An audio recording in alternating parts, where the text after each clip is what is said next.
If you've ever left a doctor's office feeling dismissed, confused, rushed, or just alone in what you were going through, let me tell you about a recent experience I had. It was definitely not something I'd sign up for if I had a choice, but here's the thing. It was also one of the most profound, and dare I say, loving experiences that I've ever had in a medical setting. Because of how the team took care of me. Their care changed the entire experience. Mentally, emotionally, physically, nervous systemly. And it reminded me of something I think everyone with fibromyalgia needs to hear. Good care is not extra or optional, and you're not being extra or too much by wanting it. Good care literally changes how your body experiences what's happening to you.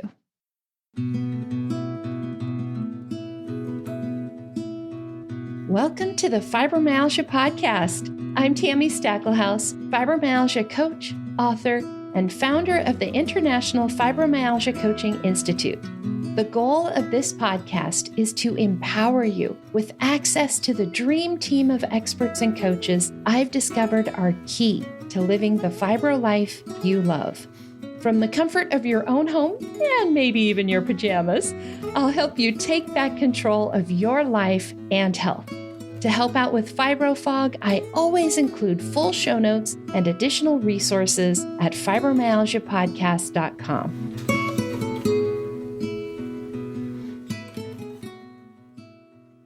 Hi, I'm your coach, Tami Stackelhouse, and this is episode 187.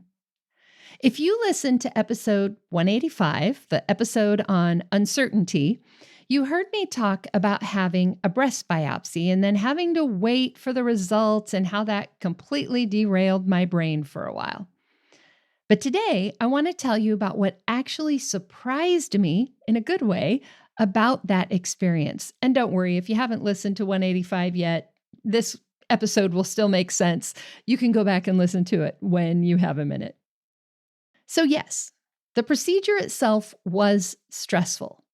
But what actually blew my mind and made the whole thing memorable was the care I received. Now, before you start thinking it, this is not a story of how I finally found good doctors. I know I am blessed. Yes, I have amazing doctors already. In fact, on a scale of 1 to 10, most of them are 11s and 12s. I have amazing providers, and a lot of them are actually even my friends. I have my primary care doctor's personal cell phone. I wanted to kind of set the stage there. Having said all of that, this experience still blew my mind. It was a whole level of care that I didn't even know was possible. So, today we're going to talk about what that care looked like, exactly what happened, how I helped myself in the situation, and what it all means for you. So yes, I'm looking at the calendar here, about 2 months ago, I had a breast biopsy. They found a couple of tiny little spots on a mammogram, and I had to go in and have the biopsy done. It was a mammogram-assisted biopsy, so I was literally in the mammogram machine while they stuck a needle in. It was stressful, okay? So before we even got there, they explained everything. Before I set my appointment, they had the doctor come in and explain everything that was going to happen. And then when I arrived the day of the biopsy, the nurse went through. Actually, I don't know if she was the nurse, the tech. She's the one who normally does my mammograms. She went through the entire thing, explained in a lot of detail exactly what was going to happen, which really helped a lot, right? Because knowing what was going to happen kind of calmed my fears a little bit. Then the doctor came in and he explained again what was going to happen. Not quite in as much detail, but he also explained everything that was going to happen. So I knew completely everything that was going to happen to me. Here's where it gets interesting. I'm in a chair, actually. They push me up to the mammogram machine. I'm in the machine. And they explained to me that during the procedure, they want me to look off to the right. They were doing the biopsy on the left side. They wanted me to look off to the right. Don't look at what's happening. We want you to look over here from the very first moment so you don't see anything that's happening over here. And they explained that, some people, they feel better if they are seeing what's going on, but most people, they actually do better if they don't see it. And I immediately said, I am one of those people. I don't want to know, do what you got to do, but I don't want to know about it. Maybe you can relate, or maybe you're somebody who wants to watch. Either way is fine. But I appreciated that they understood that the stress level goes up if you see a big old needle coming at you, right? So I am looking off to the right, and they're doing what they're doing over here. And the nurse, the tech, she was explaining everything before it happened. She said, okay, now you're going to feel a little bit of wetness as he uses the sanitizer to clean your skin. You're going to hear a little bit of noise. This is what's happening. She literally explained every single sound, sensation before it ever happened. That was also amazing. But she told me at one point, I'm going to hold your hand now. And she grabbed my right hand with her hand, and she put her hand on my back. And let me tell you, I just about lost it. I just about started crying right there. Now, you might be thinking, that's okay, that's weird. Total stranger holding your hand. If she had asked me, I would have said, nah, I'm fine. You don't need to hold my hand. I'm a big girl, right? And it does sound a little weird talking about how a stranger holding my hand made me just about cry. So she didn't ask, she just did it. And let me tell you, apparently my emotional self, my nervous system, my brain needed something that I didn't even know I needed. Because if she had asked me, I would have said, no, I'm fine. But clearly I needed that. She held my hand through the whole thing. She was still explaining everything that happened, every sound, every sensation, still holding my hand. She even squeezed my hand at a few points, so I didn't feel so bad squeezing her hand back when I was a little bit scared. It was amazing. I know this sounds silly, but it was amazing. And then at one point, after they had taken the biopsy, her and the doctor needed to leave the room to check the biopsy, make sure they got everything that they needed to get. Before anyone left the room, someone went out. So one person stayed in the room, one person left the room, brought someone else in to stay with me, to talk to me, to keep me looking off to the right because I'm still in the machine, and keep me company while they went and checked the biopsy. They never left me alone, not for a second. And that was good. Kept my mind off of what was happening. The other thing that was really interesting is that they explained everything at the beginning. They asked if I had any questions. I never felt rushed. I felt like they were taking their time, but I also wasn't sitting around and waiting. So everything kept moving, not rushing me, but also not making me sit there and wait. Because, you sit there and wait and it just gets worse, right? The thing that I can best say with all of it is that it was obvious that they were caring for a person who was having a biopsy, not simply just doing a biopsy. There was a huge humanness to it all. And it was so funny because when I left the center and was walking out to my car, they had a big sign that said human kindness. And that's like their motto. I was like, yeah, that is exactly what I received. Human kindness. Now, here's the interesting part. after they had done the procedure and she was, putting on the bandage and taping everything up, the tech, the nurse, whoever she was, she said that she had actually had the same exact procedure done herself just a few weeks earlier. Now, I don't know if that changed how she cared for her patients, if she always held their hand, or if that somehow changed after her experience.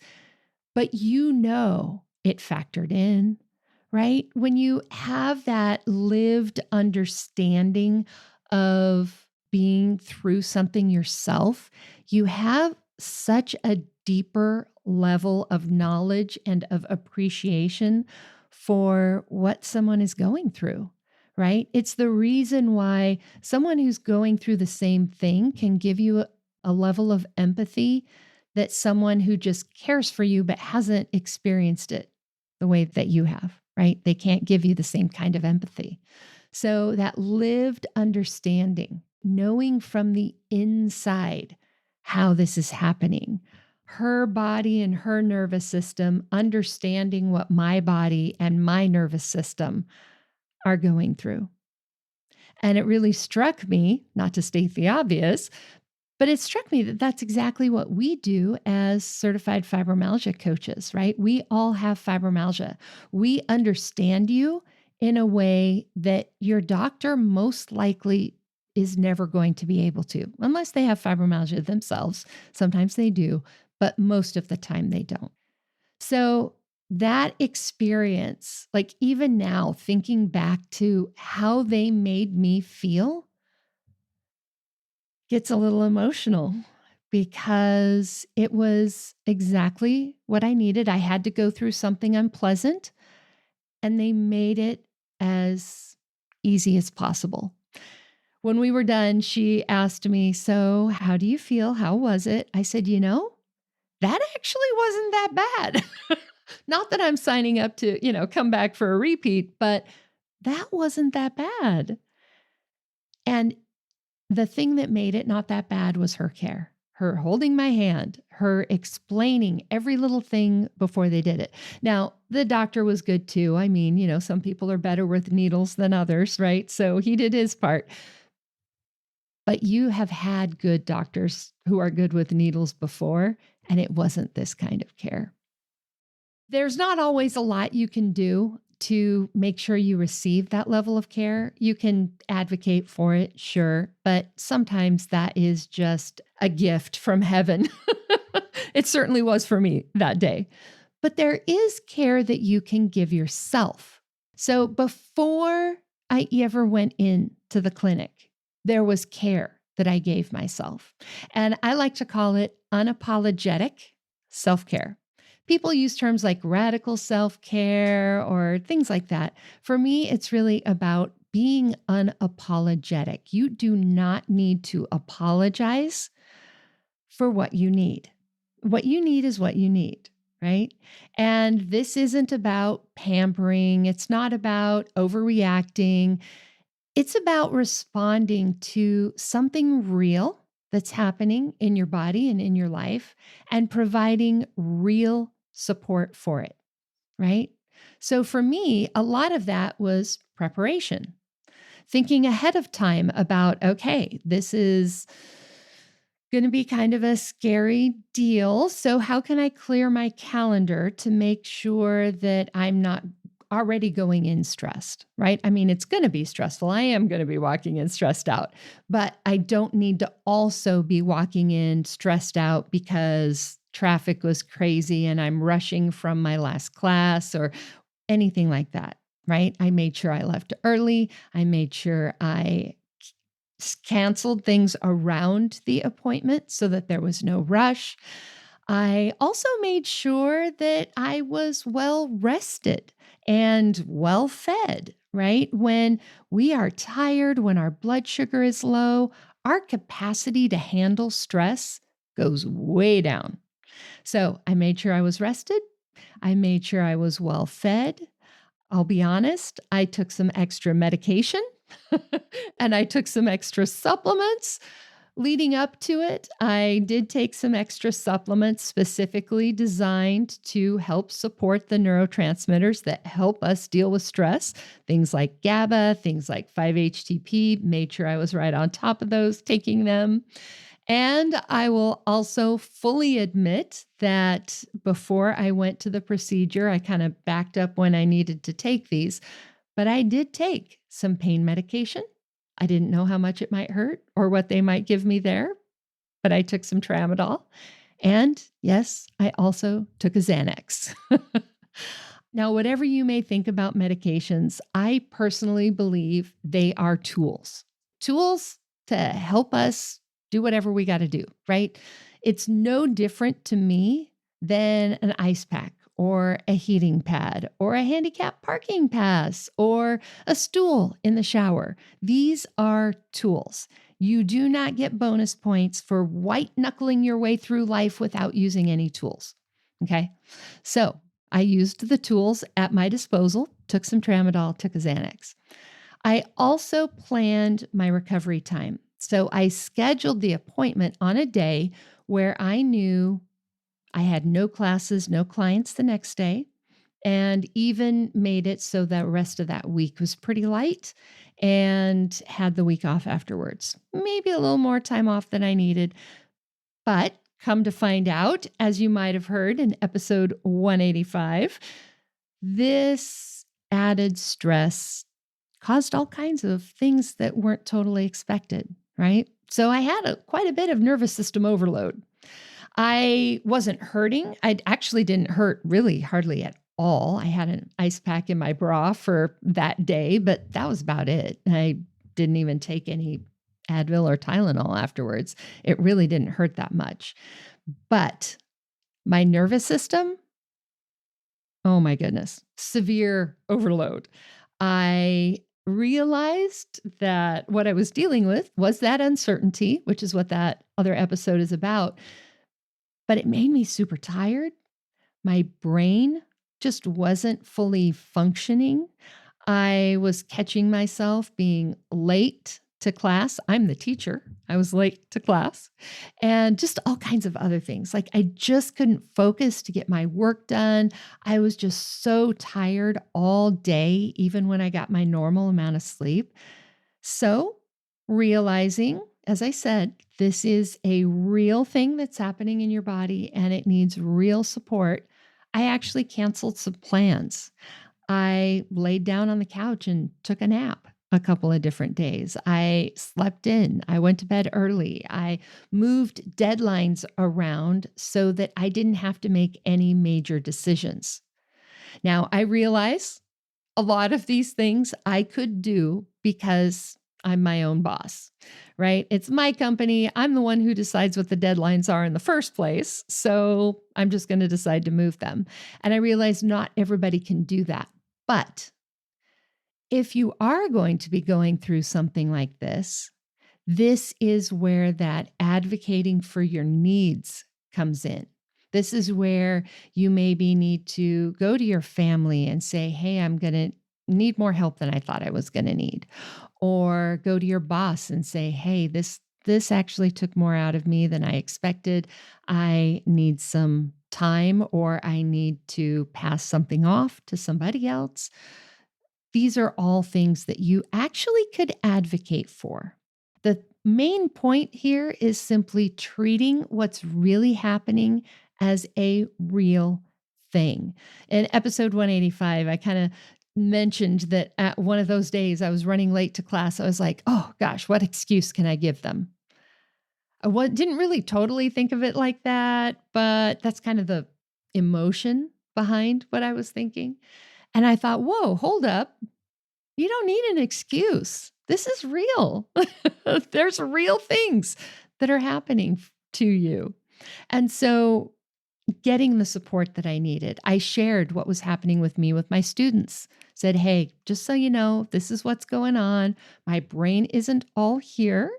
You might need to remind me about a few things. I might not be as timely as I like to be. I talked to my alumni support group and said, Here's what's happening. If you need anything from me, just know I'm not all here, and check back in with me later. Having people know what's going on with you, they don't even need to necessarily know all the gory details, but just, hey, I'm going through something right now. I just need a little extra grace. I need a little extra kindness right now. Totally fine. Here is the bigger lesson in all of this. So there's kind of two lessons. One is the practical lesson of give yourself good care, plan ahead, use all the tools at your disposal, advocate for what you need. But the second lesson is that the right care, good care, actually changes what your body experiences. That's not extra. That's not a bonus. That's not fluff. That good care I received changed how my body experienced what was happening. It changed my fear level. Both me taking Xanax, I mean, let's just be honest, that helped. But also, the woman holding my hand and explaining every sensation, every sound, everything before it happened, right? Allowed my body to relax and not be so tense.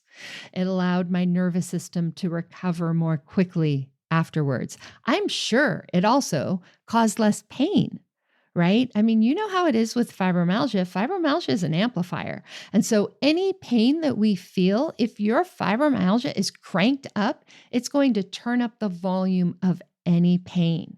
So even though I didn't experience much pain, fibromyalgia would turn up any pain I did have.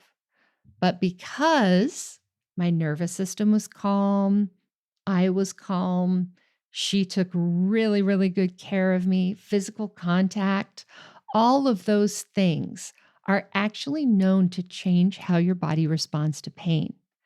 There is, just as a total side note, there is a fabulous interview that I did a couple years ago with the authors of the book, When Children Experience Pain, or When Children Feel Pain.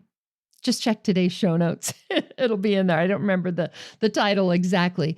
But some of what they talk about in their book is the simple things that you can do that literally change your experience of pain. Physical contact is one of those. Sucking on something sweet is another. So yes, I actually did put something in my mouth before the whole thing started. So sucking on something sweet, physical contact, those are two of the things that can actually change how your body processes pain. Also, definitely changed my emotional experience. Instead of it being a traumatic event, it was weirdly a positive experience. I mean, it's so funny. I'm trying to explain to you something that I absolutely cannot adequately explain, why something that was kind of traumatic was also amazing. So yes, it had changed the emotional experience. It changed my physical experience. It changed how quickly I recovered. It did not just change how I felt or thought about it. It changed how my body felt. This is what people with fibromyalgia deserve, right? Not just you have fibromyalgia, learn to live with it. Not just you have fibromyalgia, here's a brochure. Not even you have fibromyalgia, here's some prescriptions and go take these supplements.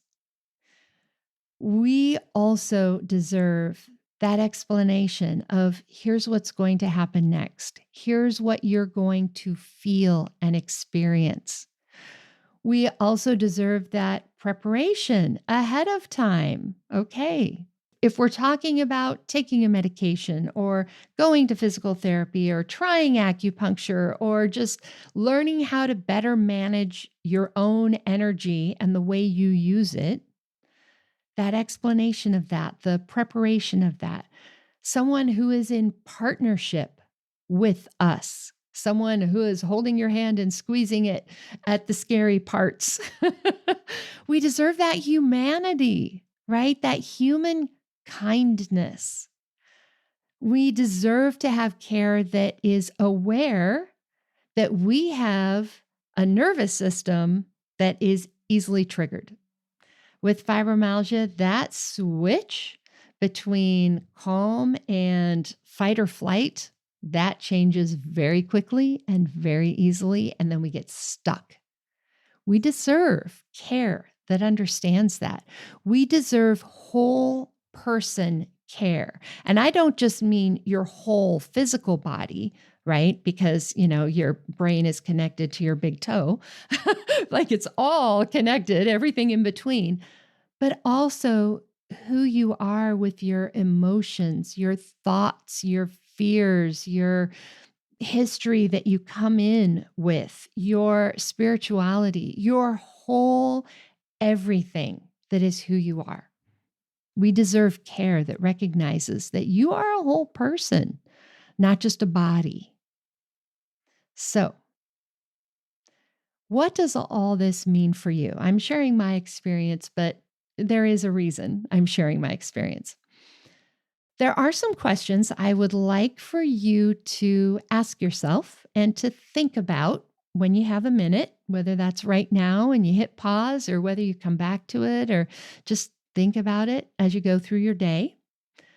The first question is, what helps your body feel cared for and safe?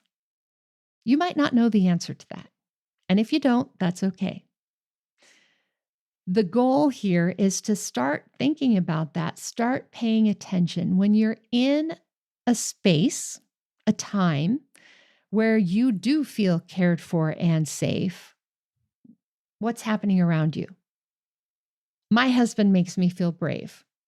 I wish he could have been with me. It was during the day. He was at work. He couldn't be with me. But if he could have been there holding my hand, that would have been even better, right? Being around my husband makes me feel more brave. So, what helps you feel cared for and safe? And some of you, having your husband near you might do the exact opposite. Not everybody has the same resources. So, for you, what helps you feel cared for and safe? The second question I would like for you to think about is, where do you need more care and support? That might be something physically, like, you know what? Physically, I need help around the house. I just can't do it all.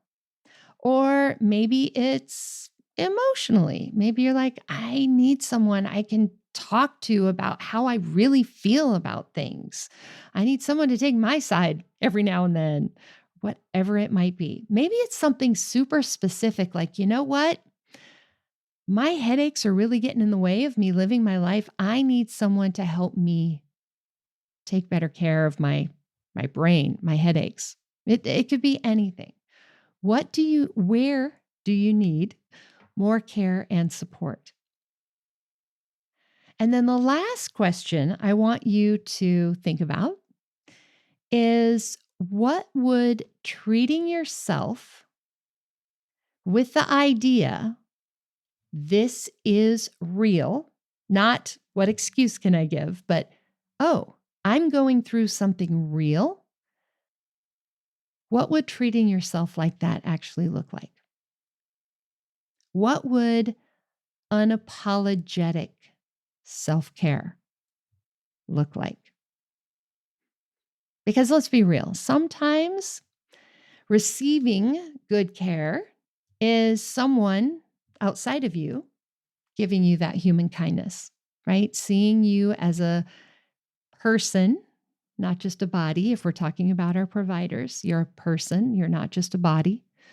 But sometimes that good care is you giving yourself human kindness.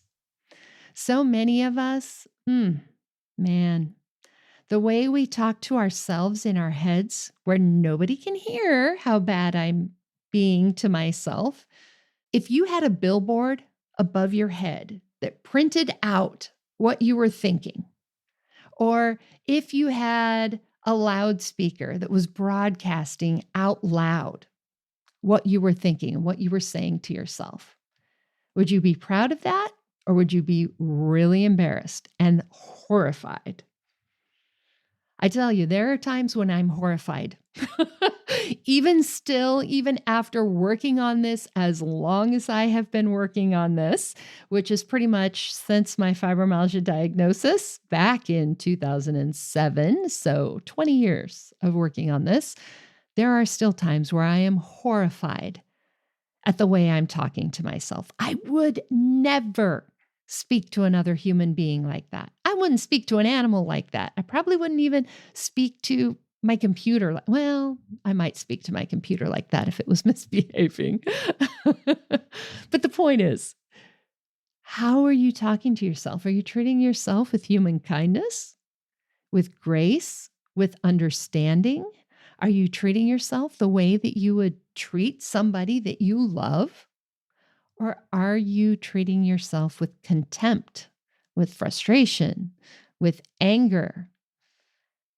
It's hard. So that's your homework from this episode, to think about what good care looks like for you, where you're maybe not asking for the care that you need because you don't want to be extra, you don't want to be that patient. As one of my coaches said, and I love this, she said, what would be over the top self-care for somebody else is our baseline, right? To take care of a fibro body needs a lot of love, a lot of support, a lot of care. And for somebody else, that might look extra, but for us, that's just every day. That's just Tuesday. So think about that. Now, I've got this week's listener shout out for you, and it ties into exactly what we're talking about today. This came from one of our listeners in Arizona, and she emailed me this after she connected with her coach, Jeanette. She said, I have felt so alone trying to navigate my phobia of doctor offices and everyone just passing me along. And maybe you can relate to that, right? So many of us, that's happened to. She said, actually connecting to another fibro patient, that would be her coach, Jeanette, someone who's also a mother, makes me feel less scared. And that is exactly what I mean, right? Connecting with someone who's been there, done that, who actually understands how you feel in that moment, who understands what you're experiencing. So many of us have that doctor phobia. I sort of jokingly, but it's not a joke at all, talk about this sort of doctor PTSD. Many of us have, right? We've had enough bad experiences at the doctor's office that we have PTSD, medical PTSD. Or maybe it's not just a bad experience like something bad happened, but maybe it's a bad experience like you were dismissed or told it was all in your head or just passed along to the next person. Oh my gosh, I can't tell you guys how many times I hear somebody say, yeah, I was diagnosed with fibromyalgia, but they don't really treat fibromyalgia, so I don't know what to do next. Right? Getting a diagnosis, but nope, sorry, you have fibromyalgia, but I can't help you. Man, we deserve better than that, y'all. We really do. Just human kindness is better than that.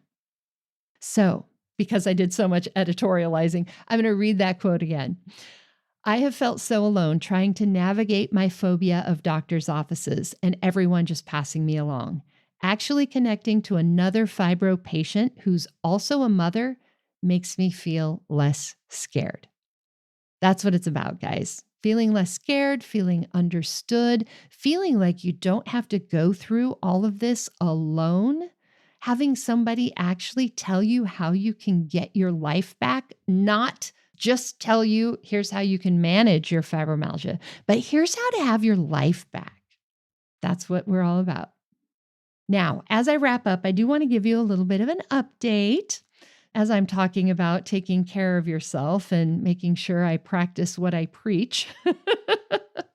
So after my biopsy, they did send off the sample and it did come back pre-cancerous. So it's not a cancer diagnosis, but it is a higher risk diagnosis, ADH, for those of you who might know. So I was referred to a surgeon. They want to actually go in and do an outpatient surgery, just make sure nothing funky is hiding down in there. Not everything is going to show up on a mammogram, and not everything can be sampled from just a needle biopsy. So I'm actually going to have a lumpectomy, even though there's no lump. I think that's the funniest thing. And, I'm okay. It's another thing that I am not really looking forward to, but I would rather go in and have things checked out and deal with it than have that uncertainty hanging over my head. And I'm sharing this with you partly so if you're going through something like this, you don't feel alone, but also because I wanted to give you a little bit of an update on what might happen here on the podcast. So I do hope to keep up with the normal podcast rhythm.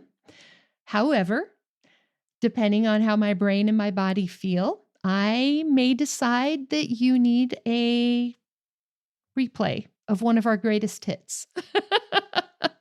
So, depending on timing of everything, on recovery, on my body, on my brain, over the next couple of months, you may be getting brand new episodes, or you might get a lovely curated list of our best episodes. Either way, we are still here. We're still going along. And as the surgeon told me, even if they do find something, it'll be a little blip and I'll keep on running. Those were her words. So I'm not too worried about it. I will see you all back here when I can. And in the meantime, please take good care of yourself. Good care literally changes how your body experiences what's happening to you. And you deserve the best care possible from the people around you and from yourself. And that wraps up another episode of the Fibromyalgia Podcast. I'm your coach, Tami Stackelhouse. For daily doses of hope, inspiration, and practical advice, come hang out with me on Facebook.